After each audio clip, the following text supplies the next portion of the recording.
So before we start the video, for context, this guy destroyed every single player until the final round. I'm talking about this guy ran through everyone. What's up, YouTube? It's your boy echo-YGO coming at you guys with a fire-ass deck profile. This time we have the man, the myth, the legend, the guy that almost went undefeated the whole tournament. He went 7 rounds undefeated. What's up, Izzy? How we doing? We're doing good, bro. How about you, man?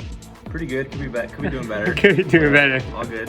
Hell yeah, man. Let's start with the deck profile, bro. So at the RBET, I played Vayu Turbo. Deck I've played since I started getting serious with Edison. Yeah. Pretty standard list. We'll just get right into it. Yes, sir. So we have 3 Sirocco and 3 Vayu. Yep. Standard. Then we have 3 Grepher and 1 Armageddonite. So this is different. People run the 2 and 2. Grepher is your engine. I feel like the opening hand, if I see a Grepher, it's better than if I see an Armageddon. That's why I do the 3 and the 1. And then the Rhoda essentially acts as a second Armageddon. Yeah, that makes sense. And then a 4th Grepher. And a 4th Grepher. Then we have the 3 Ryko, 1 Hamster. Only 1 Hamster. Some people do 2. I prefer 1. 2 Caius. Only 2 Caius. Only 2 Caius, and that's because I'm running only the 1 Hamster. So if I had 2 Hamsters, Triple Caius, then I would probably do Triple Caius because it gives me that, sack for Ryko, Hamster, flip Ryko, sack for Caius. Yeah. Play more often. Wow, that's a beautiful ulti too. Like Look at this, guys. Beautiful. But I did play 3 Caius initially when I played Vayu Turbo, but it was just too breaky. Like the hands where you open up like 3 Caius, a Necro Guard now. A Necro Guard now, Plague. And Dust Shoot. Yeah, exactly. Like unplayable hands. Yeah. The 1 Spirit Reaper, so this is, most Vayu Turbo builds are starting to do this. I think probably 10-foot was the first one that did it. Hey, shout out 10-foot, bro. 10-foot, dude. If you're watching this. No, I met 10-foot. We almost got a trade through, but I had to go. Okay, 10-foot so next late. time, bro. Next time I got you on that trade. Hell yeah. But Spirit Reaper was MVP, I think. People game 2, whenever I did leave it in and I opened up the Reaper, they would think it's a Spirit. They would think it's a Ryko, and then just pop a card out of their hand. It was pretty good. So if you think they think it's a Ryko, do they like preemptively Caius or? They don't set a back row, and so if I T set, yeah, and they think it's a Ryko, often they'll just summon a monster and swing into it. They see it's a Reaper, and then they'll set the back row. But if they don't swing into it and they leave it face down, and they set their monster like a Sang. I think one of my opponents set a Sangan. Yeah, one of the Diva heroes set a Sangan and passed. Yeah. He didn't want me to rip their back row. So I flipped the Reaper, summon Armageddonite, or summon Grepher, did the combo, hit him with the Grepher, and then sunk for 300 and then rip a card. Miracle Fusion. Wow. Okay, that was crazy. Yeah. So then we have 1 Necro. I opt to play a Necro. A lot of lists have been cutting it, but I am playing the Necro Gardener because specifically against dragons, it actually came so clutch because my round 6 opponent was round 7 opponent. 7 opponent was dragons. No, 6. Round 6 opponent was dragons, Martin. And Necro Gardener actually ended up being super clutch because he couldn't OTK me, and then I got him on the crackback. Nice. Yeah, that dragon guy was going crazy. He was nuts. 1 Trooper. 1 Trooper? Is there any comments on Trooper? Do you think it was good or was bad? Good card. Good against heroes. I side it out quite often, like against Blackwings, because it ends up dying to Shura, but it's just a good card that it's good to have, especially for the hero matchup.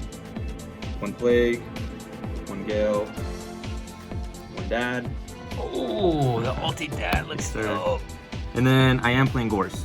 So I'm playing Gores. I saw the list that got top 8 was playing Tragodia. I think I may try that because Tragodia does not clash with Oppression. Yeah. And I am playing 2 Oppressions. I'll show them in the list. Nice. But playing Gores, I'll comment about the Gores and Royal Oppression when I get to the Oppression. Okay. Spell line is pretty standard. We got Heavy, Dust, Braincon, Burial, Allure, and Rhoda. Nice. No book. Yeah.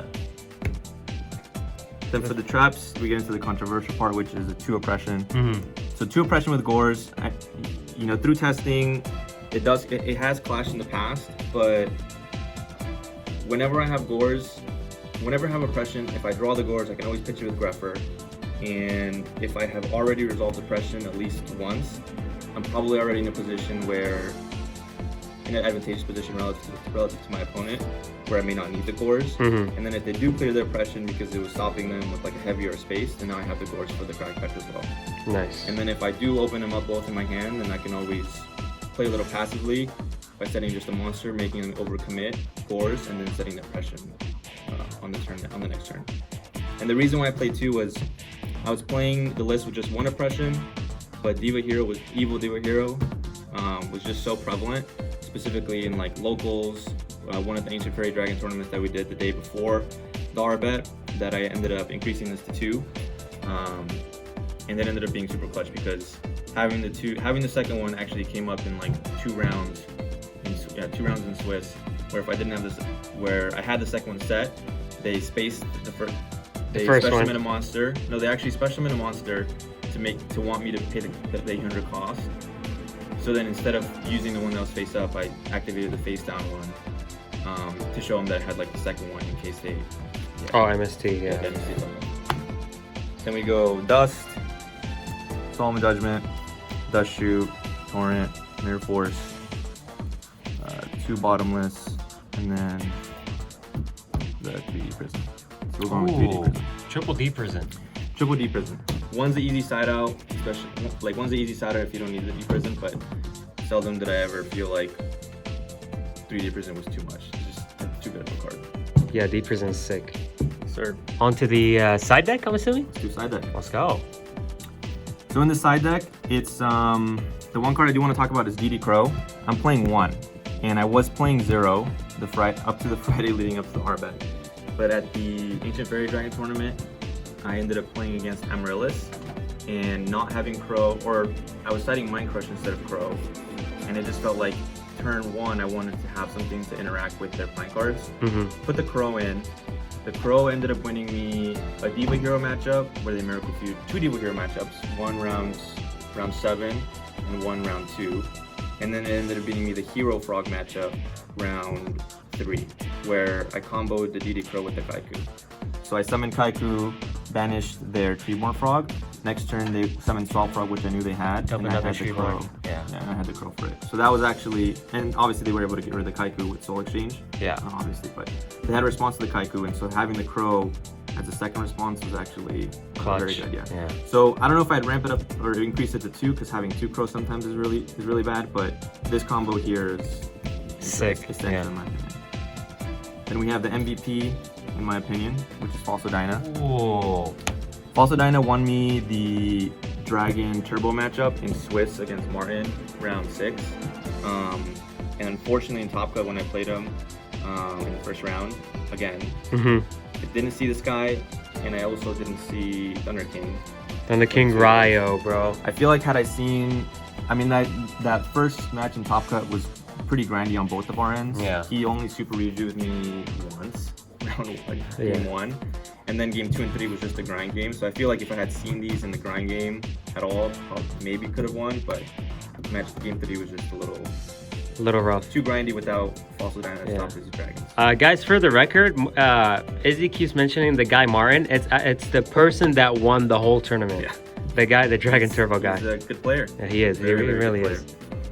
Onto the traps, we have 2 Rug. Standard for the Monarchs. Oh, wait, do you play it for anything else other than frogs? And like maybe Diva? So, I actually sided in against dragons. Because his combo, so against dragons I took out all of my battle traps. He's just gonna try to kill you. True Nade True Nade or Heavy or Decree or whatever. But the combo for dragons starts off with Debris Dragon. Yeah, normal summon Debris. Yeah. So normal Debris, which Bottomless does nothing, Prison does nothing. So if you put in Pulling the Rug, you stop the Debris. Now they have to commit the instant fusion to summon a dragon to banish Red Eyes. So it makes it so that they can't make Brionac if they have like Decree, or if they're scared of like Book of Moon or something. They can't make Brionac to bounce all your either monsters or spells back. Yeah. So siding against that, also heroes. It's really good against heroes, but I would keep it at 2 instead of increasing it to 3, just because the matchups that it is good against is not like too widespread, and I feel like 2 is enough. It's an easy swap out for Bottomless. Yeah. 2 deck heavy, one of the best cards in the deck, obviously. I also sided it in against Frog, against Dragons. Yeah. Because it hits their Derby Dragon, it hits their tuners, so they can't do card consonants. Whitestone and all that cool stuff. Vortex Trooper. The second Dust Tornado. This is the second Dust. I was meaning to change one for the Oppression. So okay. The second one inside. 2 Starlight Road. Ooh, 2? The 2 is specifically for the Blackwing matchup, and it ends up winning me most of the Blackwing matchups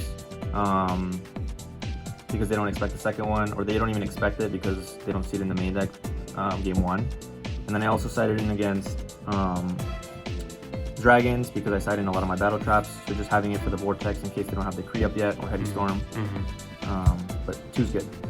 So 2 for the Blackwings, you mean for the Icarus attack, right? Icarus attack. Nice. So one of my opponents did say, hey, I sided out my Icarus attack for the Starlight Roads, but whenever I have Starlight Road, it makes me play more confident. Like I can play into Torrential and Mirror Force, and more often than not, I didn't even stop an Icarus, I stopped Mirror Force or Torrential. Nice. Then 1 Compulse. Compulse is for the Diva Hero matchup. This just trades really well with Absolute Zero. It's also for Blackwings. It's also good for zombies. Just a good solid card. Yeah. Usually I take this out or I put this in for a Deep Prison. Nice. And then 1 Smashing.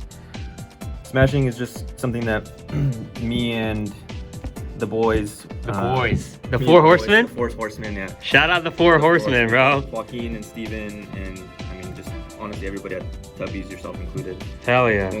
When we're testing, it's like Smashing is just so good. Gets rid of vanities. It's a 1-for-1 with Absolute Zero. If I'm going second and I'm playing against Blackwings and they have a Blackwing out and I'm scared of Icarus, smashing it, their Icarus is dead, I can pop off. It's pretty good. It's also good against the dupe block. Also good against the dupe block. Alright, on to the extra deck. Alright, extra deck's pretty standard. We have 1 Armory Arm, specifically for the Armory Arm, Colossal OTK, which does come up often in the grind game with the Rykos and the Hamster. Well, we have 1 Catastor, Brionek, Goyo, Colossal Fighter, which is MVP against Dragons. Yeah. Oh, it comes back, right? It comes back. Against Martin, like, game 3, I felt like I was in an advantageous position, and then he Pot of Avarice into Lightning Vortex, which was his only out for this. Fuck. I know, it's crazy. Yeah. Then we got Black Rose. 2 Stardust because we're playing Starlight Roads. Yeah. The Dark End, which was clutch against my matchup against Oscar. Yes, I think I made against Oscar, who was playing Diva Heroes. Yeah. I think I made Dark End like every game, all 3 games. Yeah, it was live on stream too. Which is the most I've made Dark End ever. Thought Ruler, just a good card. Yeah. Gain life for the end of match procedures. Exactly, literally end of phase. Yeah. Insane. Then we have just a standard Blackwing package for the White Turbo. Yeah, so 2, 2, and 1. Didn't come up where I needed the 3rd, and knowing that I don't have the 3rd, you just got to play around it. Okay. And like if you burial, you want to burial the arm wing back so you can make the arm master. Did that one guy ever come up? Silver Wind Ascendant? Yeah. Didn't make it a single time. Yeah, that guy sucks, bro. Couldn't climb up to it, but you can imagine if you can't climb up to it and you don't have it, you feel bad. Yeah. Alright, that's the deck we're on. Hell yeah. So are there any side notes or things you want to talk about for the matchups you had? My matchups are pretty diverse. I think I played against every meta deck. Round one was Blackwings. My opponent actually played against them at a local PS5 tournament at Collectible Exchange. Nice. Round 2 was Diva Hero, Hero Frog. Round 4 was Vayu Turbo. Round 5 was Frog Gear Town. Oh, Ancient Gear Frogs. That was a scary deck. Yes. Then round 6 was against Dragons, Martin. 7 was against Oscar with Diva Hero. And then round 7 was against round 8. Israel, whose name was also Izzy. And he was playing Blackwings. Yeah. And he took that one. Yeah. And then top cut, it was Dragons again against Martin, who ended up taking it that time. But matches are pretty diverse. The only deck I didn't play against was Diva Hero Beat, Diva Hero Beat. But I think the set cards would have played well into that deck anyway. But Nice. Pretty much it. Good tournament. Wish I could have done better, but it's all good. You did great, bro. Shout out to you guys. It's been your boy Echo-YGO signing out.